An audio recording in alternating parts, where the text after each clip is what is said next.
The interest stimulated and the influence exerted by Rothbard's libertarianism and the ethics of liberty was significantly different. Slow, intensively growing and lasting, and reaching and affecting academia from outside, rather than being picked up by it and from the ivory tower communicated down to the non-academic public. Rothbard, as every reader of the following treatise will quickly recognize, was the prototype of a coercive philosopher, in the startling Nozickian definition of coercion.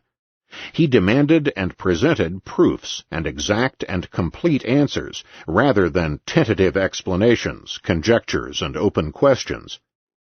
Regarding anarchy, state, and utopia, Nozick had written that some may feel that the truth about ethics and political philosophy is too serious and important to be obtained by such flashy tools.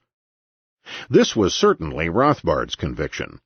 Because man cannot not act as long as he is alive, and he must use scarce means to do so, he must also permanently choose between right and wrong conduct.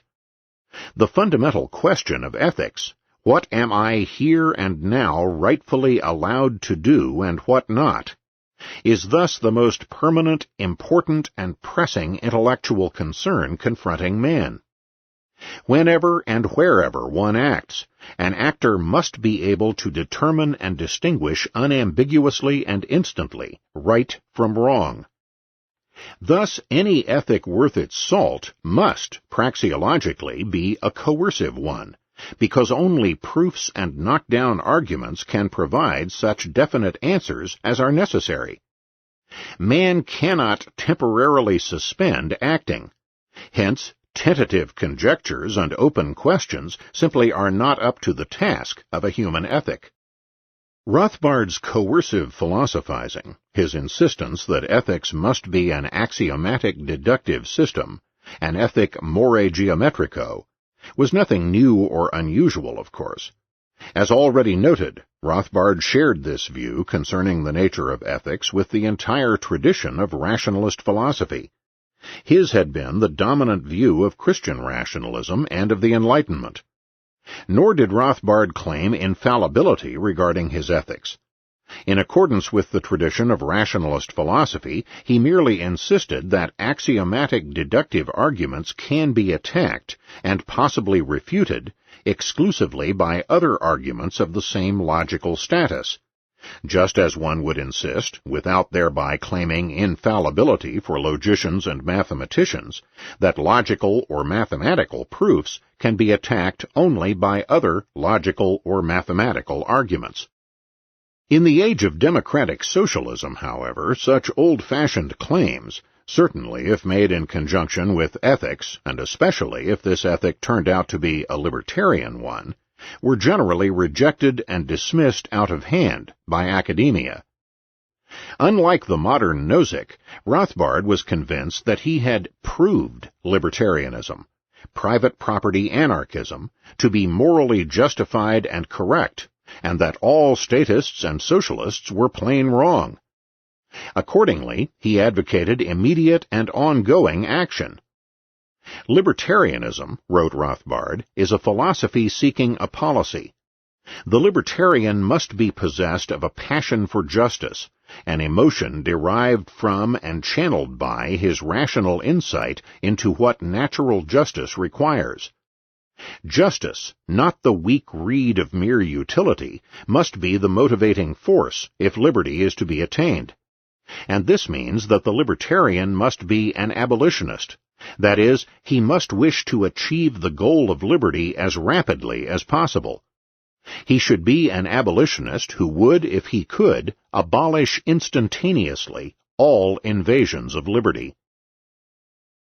To the tax-subsidized intellectual class, and especially the academic establishment, Rothbard could not but appear to be an extremist, best to be ignored and excluded from mainstream academic discourse. An interesting parallel exists between the treatment of Rothbard versus Nozick by the philosophy establishment and that of Mises versus Hayek by the economics establishment. Even if Mises' conclusions were significantly more radical than Hayek's, both came to largely similar, politically incorrect free market conclusions. Based on the similarity of their conclusions, both Mises and Hayek were considered Austrian school economists. Yet the method by which they derived their conclusions fundamentally differed.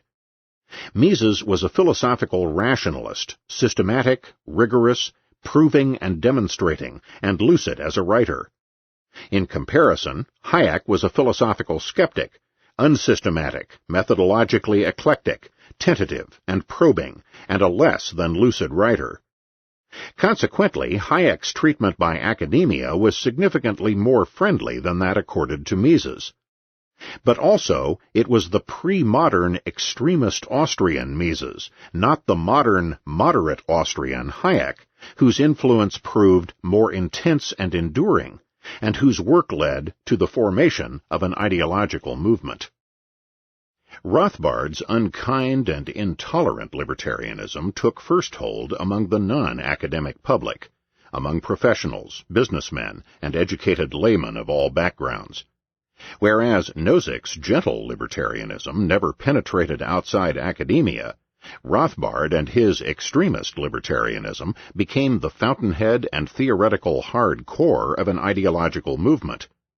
Rothbard became the creator of modern American libertarianism, the radical offspring of classical liberalism, which in the course of some 3 decades has grown from a handful of proponents into a genuine political and intellectual movement. Naturally, in the course of this development and transformation, Rothbard and his libertarianism did not remain unchallenged or undisputed, and there were ups and downs in Rothbard's institutional career, of institutional alignments and realignments. Yet until his death, Rothbard remained without doubt the single most important and respected moral authority within the entire libertarian movement, and his rationalist, axiomatic, deductive, praxeological, or Austrian libertarianism provides to this day the intellectual benchmark in reference to which everyone and everything else in libertarianism is defined and positioned. What proved to be unacceptable to academia, Rothbard's pre-modern method of axiomatic deductive reasoning and system building, still found resonance among many people. Even if modern academics, freed of the obligation of having to provide a practical justification for their activities, can engage in unsystematic and open-ended conversation, real men, and especially successful men, have to act and think systematically and methodically, and such planning and future-oriented low-time preference people also will not likely be satisfied with anything but systematic and methodical answers to their own practical moral concerns. Nor did Rothbard's explicit political radicalism constitute a serious acceptance problem among such successful and independently minded men. Even if increasingly marginalized, significant remnants of the original American tradition of radical libertarianism still existed among the educated public. In fact, the American Revolution had been largely inspired by libertarian, radical Lockean ideas, and the Declaration of Independence, and in particular its author, Thomas Jefferson, reflected and expressed the same rationalist spirit of the Enlightenment, and the even older natural law tradition that also characterized Rothbard and his political philosophy. We hold these truths to be self-evident, that all men are created equal, that they are endowed by their Creator with certain unalienable rights, that among these are life, liberty, and the pursuit of happiness, that to secure these rights, governments are instituted among men, deriving their just powers from the consent of the governed, that whenever any form of government becomes destructive of these ends, it is the right of the people to alter or to abolish it, and to institute new government, laying its foundation on such principles and organizing its powers in such form as to them shall seem most likely to effect their safety and happiness. Prudence, indeed, will dictate that governments long established should not be changed for light and transient causes, and accordingly all experience has shown that mankind are more disposed to suffer, while evils are sufferable, than to right themselves by abolishing the forms to which they are accustomed. But when a long train of abuses and usurpations, pursuing invariably the same object, evinces a design to reduce them under absolute despotism, it is their right, it is their duty, to throw off such government, and to provide new guards for their future security. Rothbard, apart from his theoretical work as an economist and a political philosopher, was also an eminent historian. In his 4-volume History of Colonial America, Conceived in Liberty, he gives a detailed narrative account of the predominance of libertarian thought in early America, and in many essays on critical episodes in U.S. history, he notes again and again the continuing importance of the original libertarian American spirit. To be sure, the original radical libertarian impetus, which had led to the American Revolution and the Declaration of Independence, had subsequently suffered one setback after another, with the victory of the Federalists over the Anti-Federalists, and the transition from the original Confederacy to the Union, with the de facto abolition of the Union Constitution by Abraham Lincoln in the course and as the result of the destruction of the secessionist Southern Confederacy, with the onset of progressivism, with Franklin D. Roosevelt's New Deal, with Lyndon B. Johnson's Great Society, and so on, with Presidents Nixon, Carter, Reagan, Bush, and Clinton.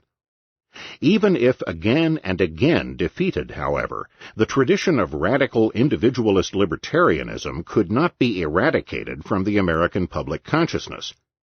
In harking back explicitly to Jefferson and the Jeffersonian tradition, Rothbard tapped into a still widespread, if dormant, pool of activists and lay intellectuals, and owing to the clarity, the logical rigor, the systematic and comprehensive character, and the passion of his writings, he succeeded almost single-handedly in reinvigorating, radicalizing, and channeling their sentiments into a unified political philosophical movement.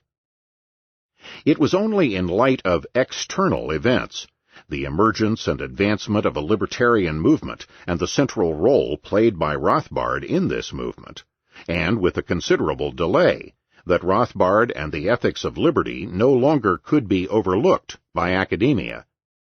Not surprisingly, even then, the general reaction was cool. To be sure, there were also a fair and steadily growing number of highly respectful and appreciative academic treatments of Rothbard's political philosophy, and around the Journal of Libertarian Studies, an interdisciplinary scholarly review Rothbard had founded in 1977, and for which he had served until his death as editor, he had assembled a formidable number of disciples. But in general, the academic reaction to Rothbard and his libertarianism was one of non- or miscomprehension, indignant rejection, or even downright hostility. In part, this was certainly due to Rothbard's unapologetic use of the language of natural rights. This had been the language of the Declaration of Independence. The same natural rights language had been preserved to the present within the Christian, and in particular the Catholic Church, and it also had been adopted by a handful of contemporary philosophers. However, to most contemporary academics, talk of natural rights was, in Jeremy Bentham's words, no more than nonsense on stilts. In fact, and more to the point, natural rights were incompatible with absolute state power, and they did not sit well with either democracy or socialism. Hence, in the course of the transformation of the Western world from an aristocratic or monarchical system to a modern mass democracy within the last 100 years, natural rights teachings had been successively removed from the officially approved philosophical curriculum and replaced with modern positivistic doctrines. Confronted with a largely unfamiliar language, even many well-intentioned philosophers were simply befuddled or irritated by Rothbard's work.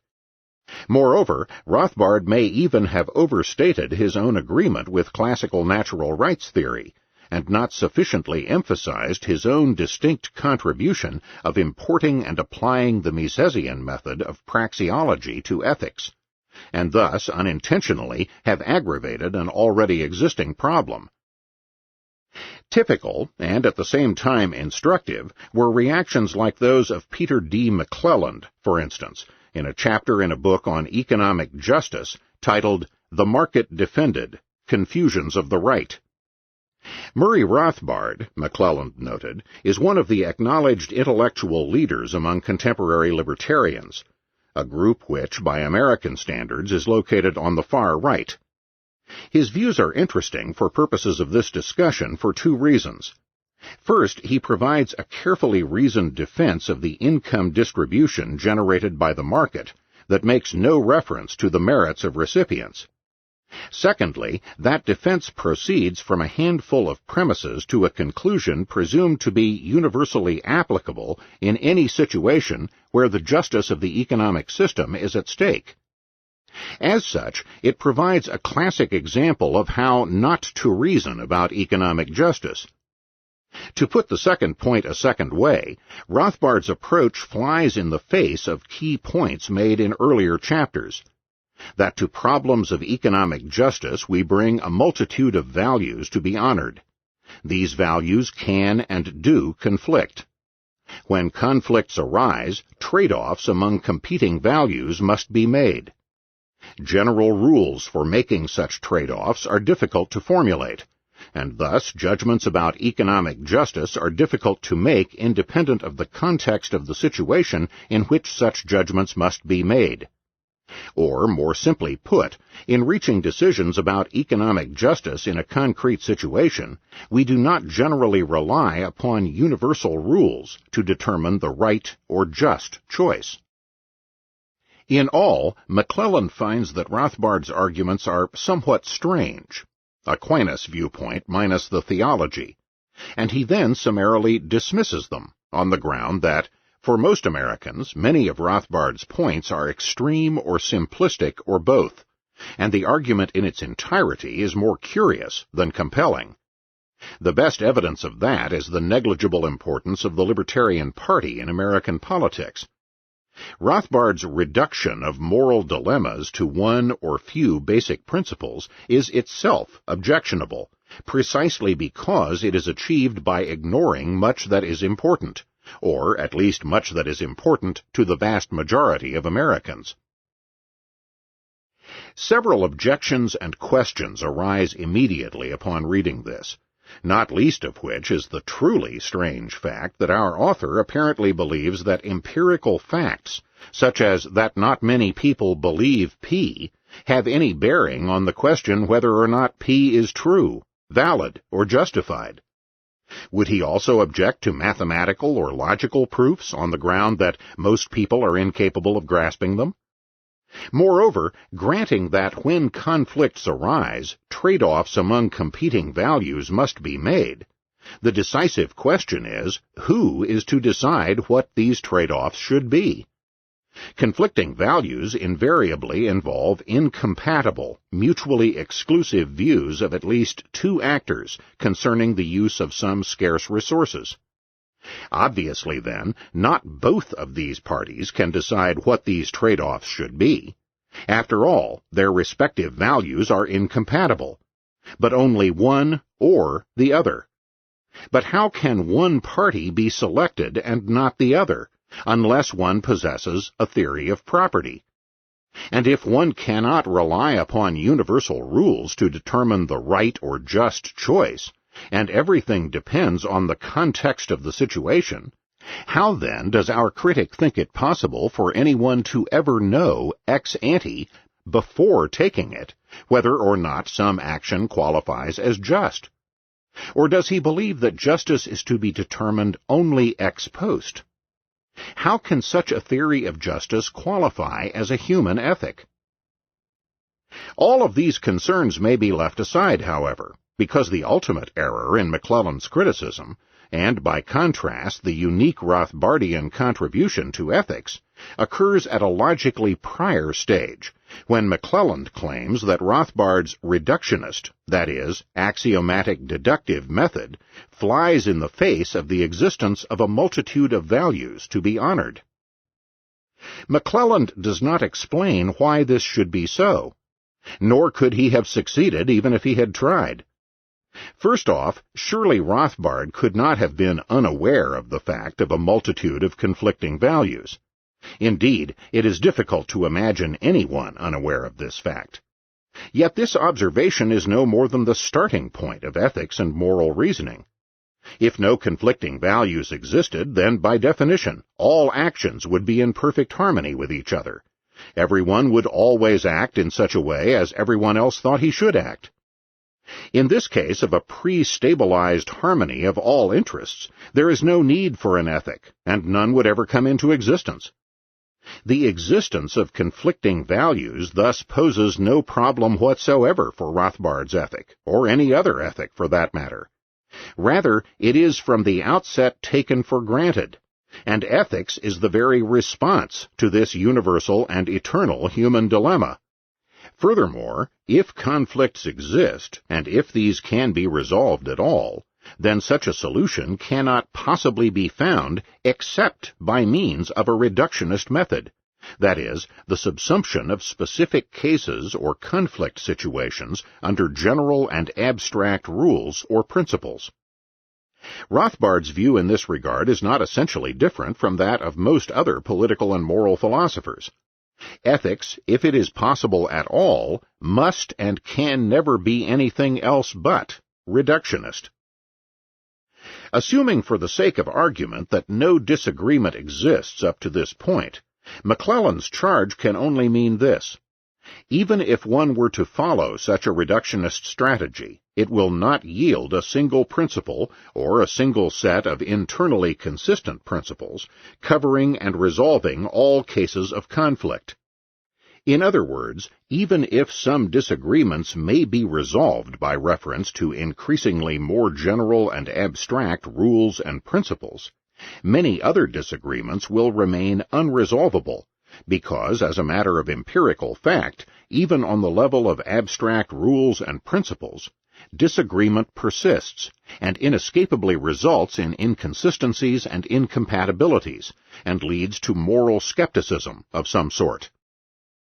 This line of reasoning is indeed characteristic of a wide-ranging group of political philosophers, including Rawls, who, while they may disagree among themselves on how much conflict can or cannot be resolved in this way, all conceive of ethical principles as the result, outcome, of agreement or contract.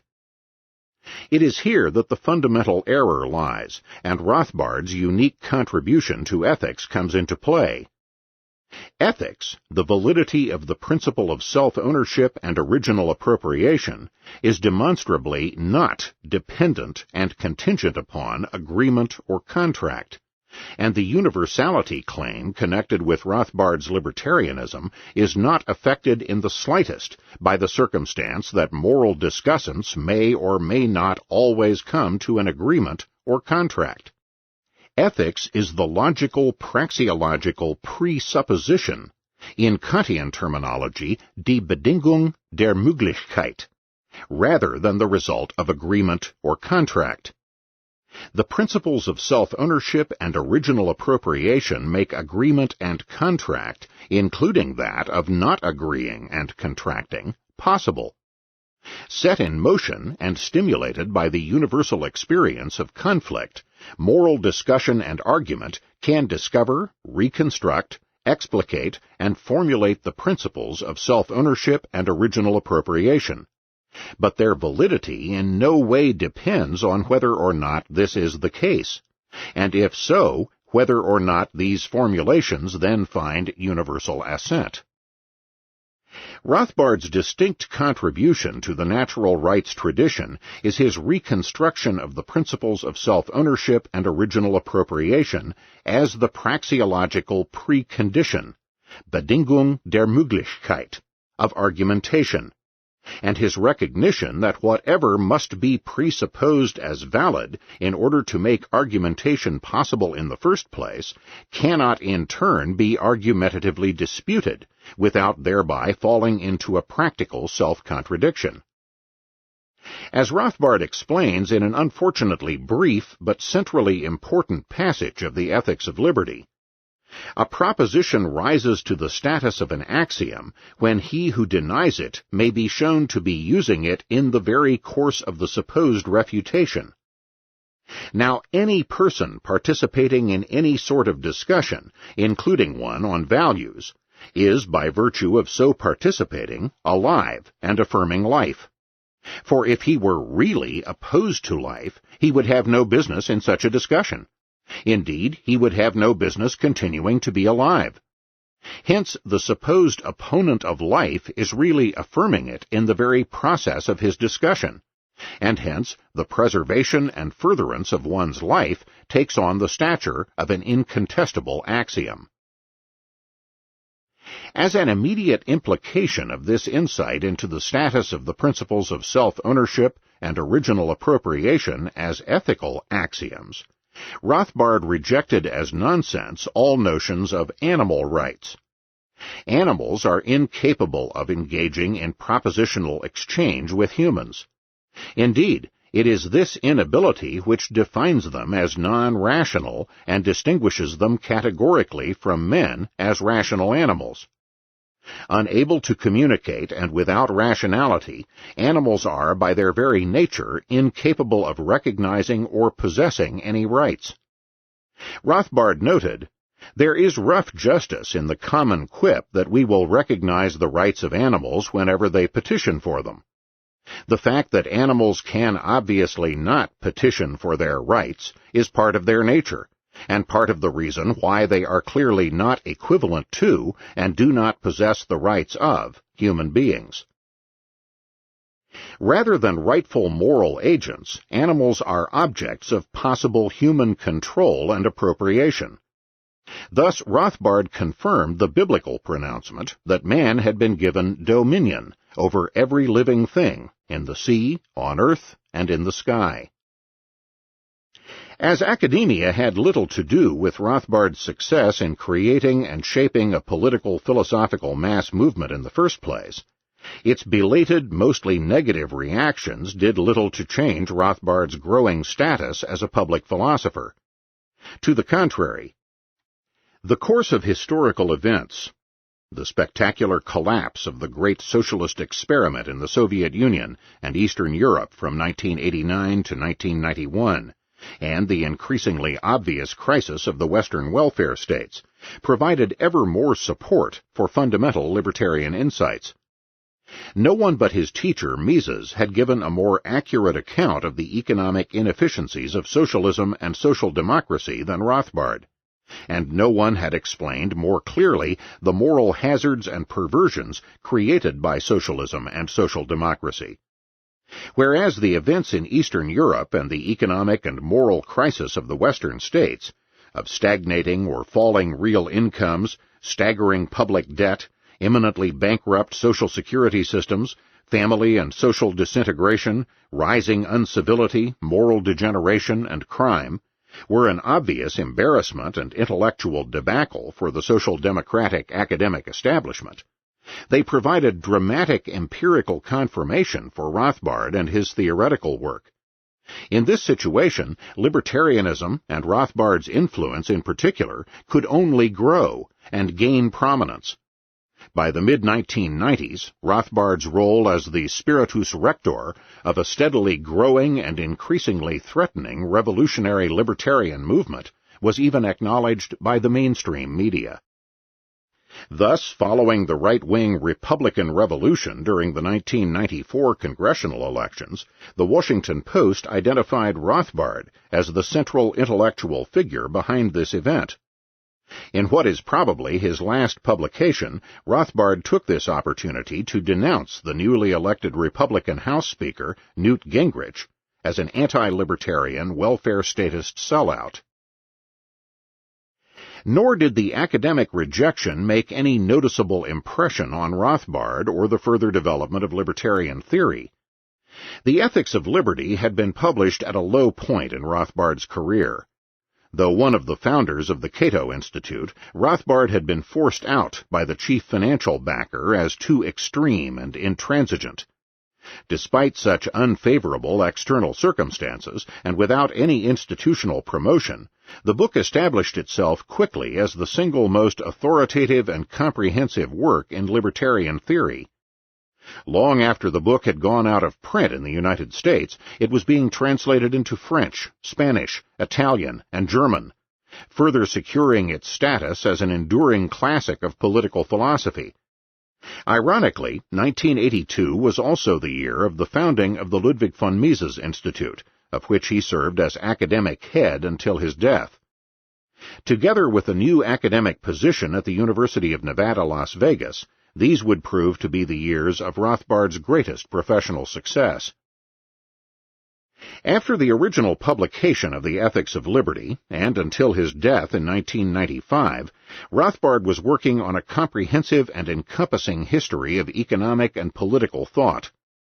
2 massive volumes of the unfinished 3-volume project were published posthumously in 1995, under the titles Economic Thought Before Adam Smith and Classical Economics. Based on his prior theoretical work, with Austrian free market economics and libertarian political philosophy providing the conceptual framework, Rothbard in these volumes gave a sweeping narrative account of the history of economic and political philosophical ideas, from the ancient Greeks to near the end of the 19th century, and the interplay of ideas and economic and political reality. Pure and abstract Austrian and libertarian theory was illustrated with historical examples and illustrations, and at the same time intellectual and political history was presented as a systematically comprehensible subject, methodically and thematically unified and integrated. Rothbard here opened a panoramic view of the entire history of Western civilization, with new vistas and many surprising or even startling reinterpretations and reevaluations. History was unfolded as a permanent struggle between truth and falsehood, and good, justice, and evil, of intellectual and political heroes, great and small, and of economic and political breakthroughs and progress, as well as of blunderers and villains, and of errors, perversions, and decline. And the civilizational ups and downs of human history were explained as the results of true and false ideas, and the distribution and strength of ideologies in public consciousness. By complementing economic and political theory with history, Rothbard provided the Austro-libertarian movement with a grand historical perspective, sociological understanding, and strategic vision, and thus deepened and broadened libertarianism's popular anchoring and sociological base.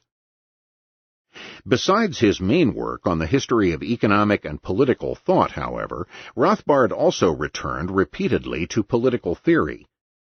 In reaction to a growing environmentalist movement and its transformation into an anti-human and pro-animal movement, Rothbard wrote Law, Property Rights, and Air Pollution, further elucidating the concepts of physical invasion, tort, causation, risk, burden of proof, and liability. In response to the rise of nationalism and separatism in the wake of the collapse of the Soviet Empire and U.S. multiculturalism and compulsory non-discrimination, a decade later in an article on Nations by Consent, Decomposing the Nation-State, he further elaborated on the libertarian answers to the questions of nations, borders, immigration, separation, and secession. In the preface to the French edition of The Ethics of Liberty, he summarily reviewed several current contributions to libertarian theory, apart from Nozick's utilitarian and contractarian libertarianisms and natural rights minarchisms, and rejected all of them as ultimately confused or inconsistent. In the monthly Free Market, published by the Mises Institute, he provided political and economic analysis of current events, beginning in 1982 and continuing until 1995. In addition, in 1989 he founded the monthly Rothbard-Rockwell Report, which served as the main outlet of Rothbard's political, sociological, cultural, and religious commentary. He contributed dozens of articles in which he applied libertarian principles to the full range of human events and experiences, from war and criminal punishment to the appropriation of airspace and waves, blackmail, affirmative action, and adoption, etc., and thus constantly illustrated and reiterated the universal applicability and versatility of libertarian theory. None of these later writings, however, brought any systematic changes as compared to the ethics of liberty, whether on principles or remote conclusions.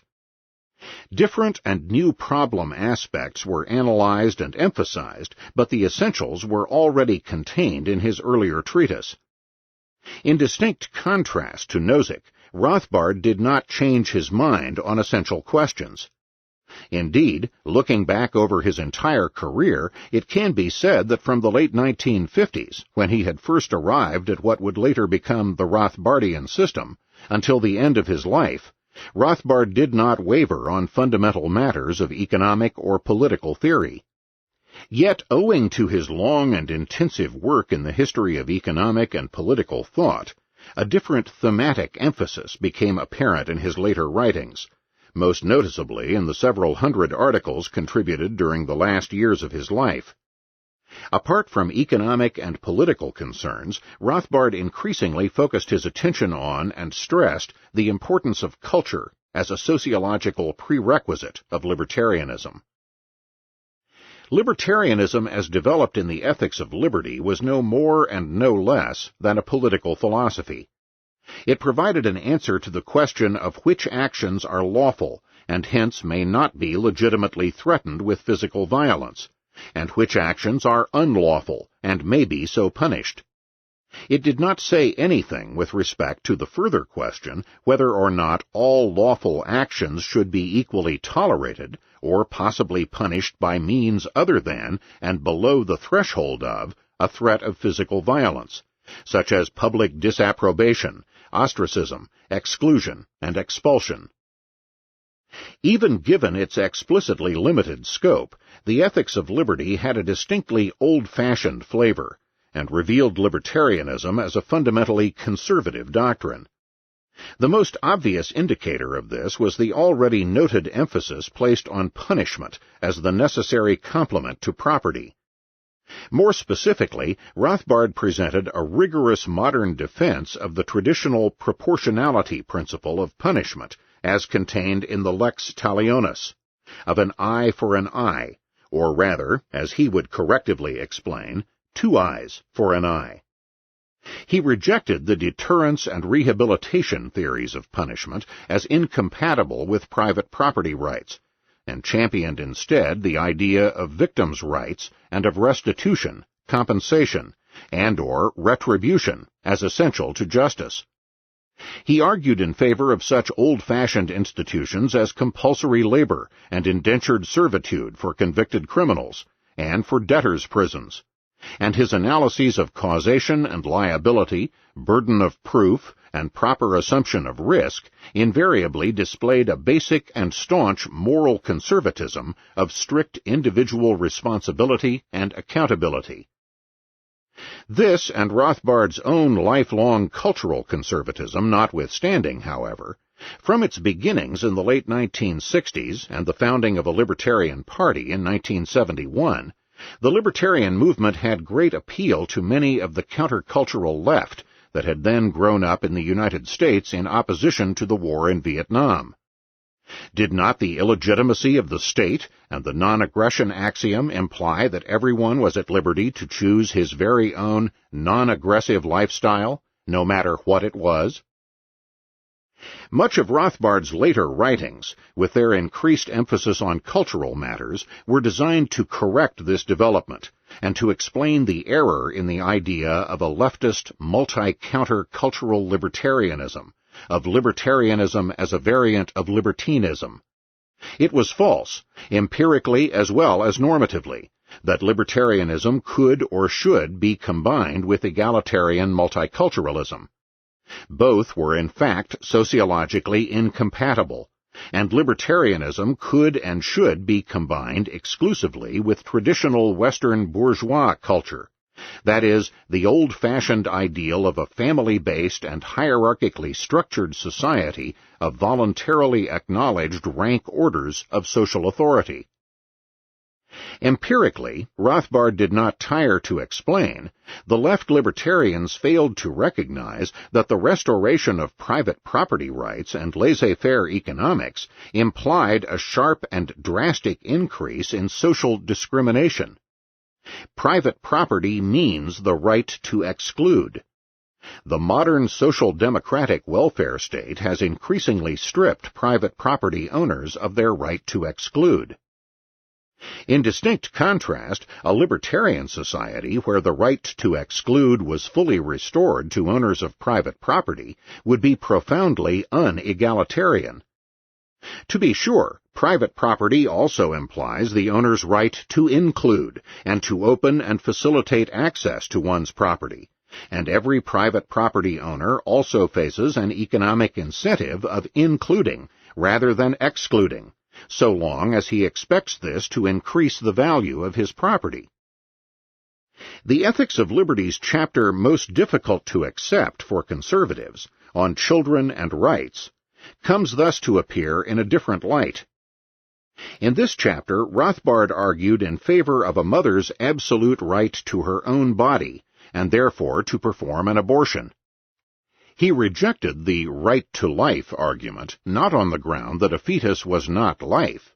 In fact, from the moment of conception, he agreed with the Catholic position, it was human life, but rather on the fundamental ground that no such thing as a universal right to life, but exclusively a universal right to live an independent and separate life, can properly and possibly exist, and that a fetus, while certainly human life, is just as certainly up to the moment of birth not an independent, but biologically speaking a parasitic life, and thus has no rightful claim against the mother.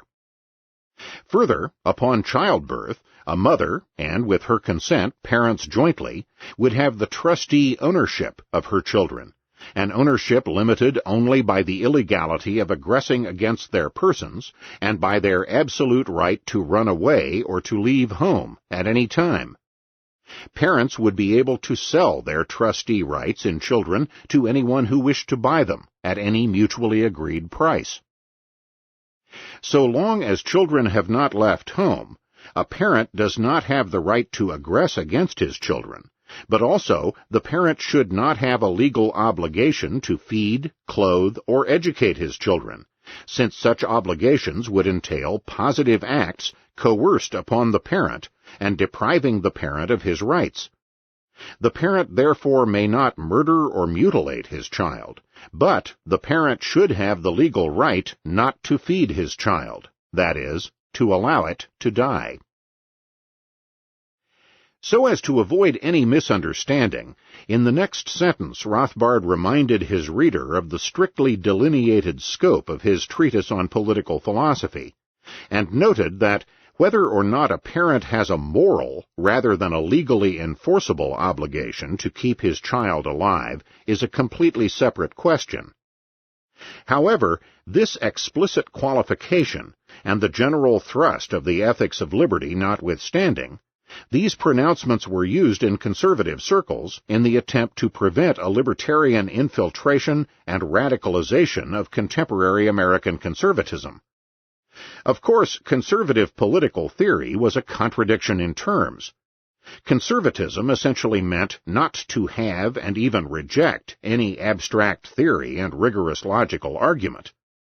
Not surprisingly, Rothbard was singularly unimpressed by conservative critics such as Russell Kirk, whose theoretical work he considered devoid of analytical and argumentative rigor. Consequently, Rothbard did not see any reason to abandon his original conclusions. Until the end of his life, he would not budge on the problem of abortion and child neglect, and insisted on a mother's absolute legal, lawful right to an abortion and of letting her children die. In fact, if women did not have such rights and had committed instead a punishable crime, it would seem that their crime then must be equivalent to murder. Should abortion accordingly be threatened with capital punishment, and convicted abortionist mothers be executed? But who, except its mother, can possibly claim a right to her fetus and child, and thus be considered as the rightful victim of her actions? Who could bring a wrongful death suit against her? Surely not the state. For a conservative in particular, any state interference in the autonomy of families should be anathema. But who else, if indeed anyone? Yet, while Rothbard unchangingly held to his conclusions concerning the rights of children and parents, his later writings, with an increased emphasis on moral cultural matters and the exclusionary aspect of private property rights, place these conclusions in a wider and characteristically conservative social context. Thus, while in favor of a woman's right to have an abortion, Rothbard was nonetheless strictly opposed to the U.S. Supreme Court's decision in Roe v. Wade, which recognized such a right. This was not because he believed the court's finding concerning the legality of abortion wrong, but on the more fundamental ground that the U.S. Supreme Court had no jurisdiction in the matter, and that by assuming it, the court had engendered a systematic centralization of state power. The right to have an abortion does not imply that one may have an abortion anywhere. In fact, there is nothing impermissible about private owners and associations discriminating against and punishing abortionists by every means other than physical punishment. Every household and property owner is free to prohibit an abortion on his own territory, and may enter into a restrictive covenant with other owners for the same purpose. Moreover, every owner and every association of owners is free to fire or not to hire, and to refuse to engage in any transaction whatsoever with an abortionist. It may indeed be the case that no civilized place can be found anywhere, and that one must retire to the infamous back alley to have an abortion. Not only would there be nothing wrong with such a situation, it would be positively moral in raising the cost of irresponsible sexual conduct and helping to reduce the number of abortions. In distinct contrast, the Supreme Court's decision was not only unlawful by expanding its, that is, the central state's jurisdiction at the expense of state and local governments, but ultimately of every private property owner's rightful jurisdiction regarding his own property. It was also positively immoral in facilitating the availability and accessibility of abortion. Libertarians, Rothbard stressed in this connection, must be opposed, as are traditional conservatives. But unlike social democrats, neoconservatives, and left libertarians, on principled grounds to any and all centralization of state power, even and especially if such centralization involves a correct judgment, such as that abortion should be legal, or that taxes should be abolished. It would be anti-libertarian, for instance, to appeal to the United Nations to order the breakup of a taxi monopoly in Houston, or to the U.S. government to order Utah to abolish its state certification requirement for teachers, because in doing so, one would have illegitimately granted these state agencies jurisdiction over property that they plainly do not own, but others do. Not only Houston or Utah, but every city in the world and every state in the United States. And while every state, small or large, violates the rights of private property owners and must be feared and combated, large central states violate more people's rights and must be feared even more. They do not come into existence ab ovo, but are the outgrowth of a process of eliminative competition among originally numerous independent small local states. Central states, and ultimately a single world state, represent the successful expansion and concentration of state power, that is, of evil, and must accordingly be regarded as especially dangerous. Hence, a libertarian, as his second-best solution, must always discriminate in favor of local and against central government, and he must always try to correct injustices at the level and location where they occur, rather than empowering some higher, more centralized level of government to rectify a local injustice. In fact, as a result of his increasing emphasis on cultural conservatism as a sociological presupposition of libertarianism, Rothbard succeeded in bringing about a fundamental reorientation of the libertarian movement during the last decade of his life. Symbolic of this change in direction was Rothbard's dissociation in 1989 from the Libertarian Party. Rothbard's action did not, as some prominent left libertarians vainly proclaimed at the time, mark the end of his association with libertarianism or his role as the libertarian movement's guiding star. Rather, it marked the beginning of a systematic ideological realignment to open libertarian access to the American heartland and foment there a rapidly growing and increasingly radicalized populist movement among middle Americans disgusted with the welfare-warfare statism and social disintegration produced and promoted by federal policies. The anti-central state shift in American politics at the decisive end of the Cold War was the first unmistakable sign of the burgeoning strength of the conservative libertarian grassroots movement envisioned and shaped by Rothbard. The historical moment for Rothbardian scholarly tradition may at last have arrived, and his political movement is surely not too far in the distance. Rothbard had always been an optimist, grounded in the fact of human rationality and further strengthened by the Misesian Rothbardian insight that one cannot violate moral and economic laws without having to pay a price, and that one violation will, according to the logic of state action, lead to more violations, until the price that must be paid becomes intolerable. Thus the ethical and economic depredations of socialism finally ended in a spectacular collapse.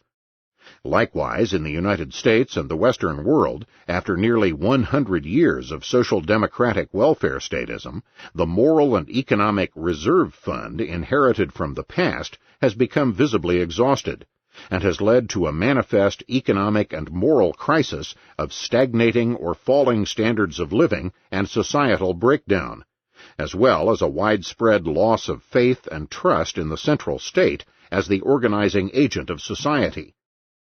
In this situation of the obvious moral and economic bankruptcy of socialism and social democracy, and an ever more strongly felt need for an explanation and a principal alternative, it can be safely predicted that Rothbard's Ethics of Liberty not only will endure as a classic, but steadily gain in prominence.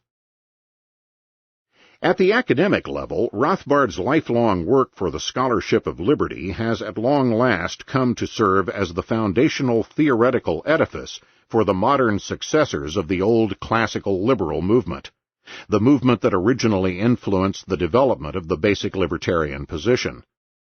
Today, this movement is truly international in scope, and includes thousands of lay intellectuals and professional scholars the world over, many of whom view Rothbard's voluminous writings over the entire course of his lifetime as the model and ideal of principled political and economic thinking. After his death, his reputation as leader in libertarian political theory and Austrian school economics is increasingly obvious, even undeniable, to enthusiasts and critics alike. For his seminal Ethics of Liberty to be available once again should further solidify this status.